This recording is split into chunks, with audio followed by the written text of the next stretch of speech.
আচ্ছা স্যার, আমি একটা প্রশ্ন এখানে করতে চাই। আদালতের নির্দেশ বারবার অমান্য করছে এই রাজ্য সরকার। আচ্ছা, এই রাজ্য সরকার কি পারতো না ওবিসি সংক্রান্ত মামলায় যে ৬৬টি সম্প্রদায়কে নথি যুক্ত করা হয়েছে, আগে থেকে কি কোনো কিছু করতে পারতো না? পারতো তো, অনেক কিছু পারতো। আসলে সদিচ্ছা নেই তো, চুপি চুপি করতে যায়। জানালে তো আসলটা বুঝে যাবে না, ওটা বাদ দিতে হবে। ও তো আসলে বাদ দিতে চায় না, ওর পছন্দের লোকগুলো সব নেবে। সুতরাং ওর উপরে যাতে কেউ কাটানাচড় লাগাতে না পারে, তার জন্য সবকিছু গোপনে করতে চায়। প্রয়োজন ও নিজেই আইন তৈরি করে নেয়, ও নিজেই আইন তৈরি করে নেয়। দেখবেন না, ওই যে মন্ত্রিসভায় বসে ও একটা নতুন পোস্ট ক্রিয়েট করে নিল, যাদেরকে কাছ থেকে টাকা চুরি করেছিল তাদেরকে আবার পেনশন দেবে, ভাতা দেবে, বাঁচিয়ে রাখবে। ফলে ওর সবকিছু ওর সুবিধা মতন করে করবে। ফলে প্রতিদিন প্রতি মুহূর্তে ও কোর্ট থেকে এবার ধাক্কা খাচ্ছে, কোর্ট থেকে ধাক্কা খাচ্ছে। এরপরে একটা গভর্নমেন্ট মাথা উঁচু করে কথা বলে কি করে? সারা দেশের লোক তো তাকিয়ে আছে পশ্চিমবঙ্গের দিকে। একটা এমন সরকার, যে সরকারটা দুর্নীতিতে একবার পা থেকে মাথা পর্যন্ত, সেই সরকার যেখানে যাচ্ছে সেখানেই ধাক্কা খাচ্ছে, সেখানেই গালে থাপ্পড় খাচ্ছে। তারপরে যদি জ্ঞান না ফেরে, পশ্চিমবঙ্গের মানুষ জ্ঞান ফিরিয়ে দেওয়ার জন্য তৈরি হচ্ছে। ওবিসি বিল নিয়ে রাজ্য সরকার ধাক্কা খেলো, কিন্তু অন্যদিকে বিজেপি শুভেন্দু অধিকারী দলবল নিয়ে বিধানসভার গেটে লাড্ডু বিতরণ করছেন, কি বলবেন? এই সমস্ত মানে রাজনীতিতে নাটকের কত রকম রূপ আমরা তৃণমূল বিজেপির রাজত্বেই দেখছি। কত রকমের রূপ হতে পারে, মানে একটা ঘটনা ঘটতে পারে, রায় একরকম আসতে পারে। তুমি এই রাজ্যের বিরোধী দলনেতা, তোমার নিজের ক্যারেক্টারটা দেখো আগে। তুমি কিরকম লোক? তুমি তো তৃণমূলে ছিলে, আজকে লাড্ডু বিতরণ করে কি কি বোঝাতে চাইছো? তুমি খুব স্বাচ্ছা লোক। আসলে শুভেন্দু অধিকারী পশ্চিমবঙ্গে যেভাবে হিন্দু মুসলমান করছে, যেভাবে জাতপাতের রাজনীতি করছে, তাতে শুভেন্দু অধিকারীর বাইরে থাকার কথা নয়, জেলের মধ্যে থাকা উচিত। এই সমস্ত রাজনীতিবিদরা কি করে বাইরে থাকে? তারা বিধানসভার অভ্যন্তরে, বিধানসভার বাইরে যা খুশি তাই করে যাচ্ছে, আমাদের রাজ্যে মানুষের সামনে যা খুশি তাই বলে যাচ্ছে।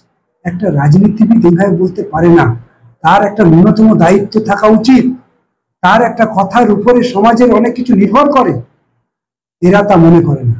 এরা সব সময় চোখ বন্ধ থাকলেও ওরা হিন্দুত্ব দেখে, চোখ খোলা থাকলেও ওরা হিন্দুত্ব দেখে। সব সময় হিন্দু মুসলমান ছাড়া এরা ঘুমোতে পারে না। সেই জন্য শুভেন্দু অধিকারীদের কথারও আমি সবসময় উত্তর দিতে চাই না।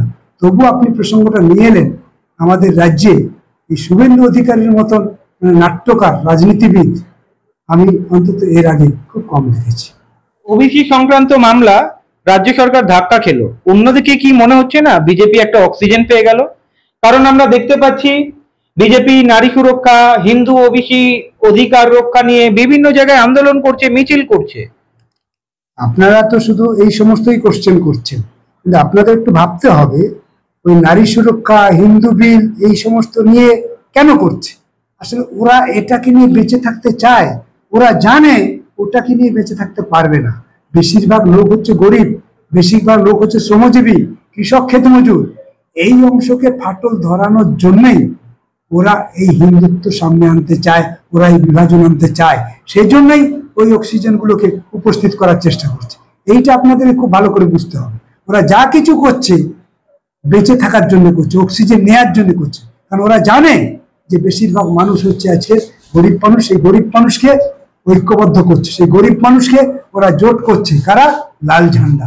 সুতরাং লাল ঝান্ডা যখন গরিব মানুষকে জোট করে, তখন তাদের বিকল্প কোনো পথ থাকে না ওই মনোমোহিনী আর হিন্দুত্ব ছাড়া। সেই জন্যই তারা আজকে জাতপাতের রাজনীতি করছে, হিন্দু মুসলমান করছে, ধর্ম করছে, মন্দির করছে, ভোগ বিতরণ করছে, এই সমস্ত করে বেড়াচ্ছে। এখন ওটাকে নিয়ে তারা পশ্চিমবঙ্গে উতলানোর চেষ্টা করছে। তবে দেখবেন পশ্চিমবঙ্গের মানুষ যেভাবে ঘুরে দাঁড়াচ্ছে, তাতে ওদের এই ভোগ বিতরণ আর হিন্দুত্ব আর হিন্দু মুসলমান আস্তে আস্তে সে কি হয়ে যাবে। নারী সুরক্ষা নিয়ে বিজেপি আন্দোলন করছে, ওবিসি ওবিসি সংক্রান্ত বিষয় নিয়ে হিন্দুদের জন্য বিজেপি আন্দোলন করছে। আপনাদের আন্দোলন তো দেখা যাচ্ছে না সেইভাবে। আপনি কি মনে করেন ওরা নারী সুরক্ষার লোক? আপনি কি মনে করেন ওরা ওবিসি কে প্রোটেস্ট দেওয়ার জন্য? ওরা কেন আদিবাসী রাষ্ট্রপতি করলো আদিবাসীদের সুরক্ষার জন্য, তা তো না। ওকে রাষ্ট্রপতি করেছে আদিবাসীদের জমি লুট করার জন্য। সেই জন্য রাষ্ট্রপতি করার পরের দিন তাকে সই করে নিয়ে পাহাড় জঙ্গল সব তাদের হয়ে গেল, জমির অ্যামেন্ডমেন্ট নিয়ে চলে আসলো আদিবাসীদের। ওরা তো পিছিয়ে পড়া মানুষের বিরুদ্ধে। ওদের মনোবাদ কি বলে, ওদের ধর্ম কি বলে, ওদের আদর্শ কি বলে, ওটাকে নিয়ে আসুক। মনোবাদ কি, তার উপরে তো ওরা রাজনীতি করছে। মনোবাদে কোথাও বলা আছে নারী সুরক্ষা দেবে ওরা? নারীকে তো ওদেরকে ভোগ্য বস্তু হিসেবে ব্যবহার করে, ওরা বাড়ির কাজের লোক হিসেবে ব্যবহার করে, সন্তান প্রসবের জন্য তাদেরকে ব্যবহার করে। নারী সুরক্ষার আইনে কি ওরা স্বার্থ রক্ষা করে? সুতরাং এই যা করছে সবই নাটক, মানুষের সামনে এটাকে উপস্থিত করার চেষ্টা করছে। সেই জন্যই তো ভোট যখন আসে দেখবেন গরিব আদিবাসীদের ঘরে বসে তারা খাচ্ছে, আর টিভির পর্দায় দেখাচ্ছে দেখো আদিবাসীদের কত বড় বন্ধু। ভাবতে পারেন, এরা কখনোই তফসিলি জাতি উপজাতি পিছিয়ে পড়া অংশের মানুষের বন্ধু নয়।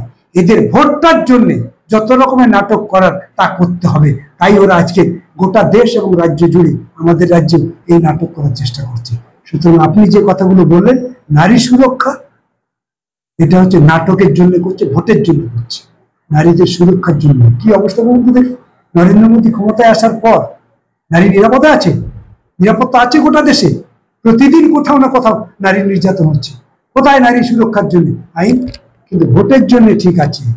ভোটের জন্য দেখবেন না, আপনি আমাকে ভোটটা দেবেন, আমি সিঁদুর কিন্তু আমি রক্ষা করে দিয়েছি। এই সমস্ত ফাজলামি করার সময় পশ্চিমবঙ্গে অন্তত এই ফাজলামি করে পার পাবে না। পশ্চিমবঙ্গের মানুষ হাড়ে হাড়ে টের পাইয়ে দেবে বিজেপি।